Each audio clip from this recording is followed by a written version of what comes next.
Big boss मराठीच्या दुसऱ्या आठवड्याच्या भाऊच्या धक्क्यावर रितेश भाऊंनी अनुश्रीची चांगली शाळा घेतलेली आपल्याला पाहायला मिळाली आहे। अनुश्रीने एका टास्कमध्ये प्राजक्ता शुक्रेला खूप शिव्या दिल्या होत्या आणि हे सगळं प्राजक्ता दीपालीला सांगते आणि दीपाली अनुश्रीला जाब विचारण्यासाठी तिच्याकडे येते आणि दीपाली तिला जाब विचारताना दिसतात की तू प्राजक्ताला शिव्या का दिल्यास। त्यावर अनुश्री म्हणते की आईला घेऊन आलीस, आता बाबांनाही घेऊन ये।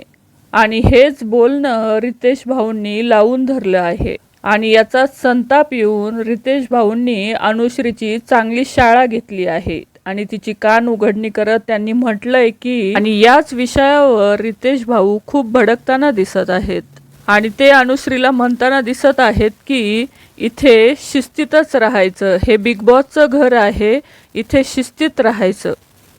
बोल आता, ती भाऊला घेऊन आलीये, आता बोल, असं म्हणत रितेश भाऊंनी अनुश्रीची चांगलीच कान उघडणी केलेली आहे।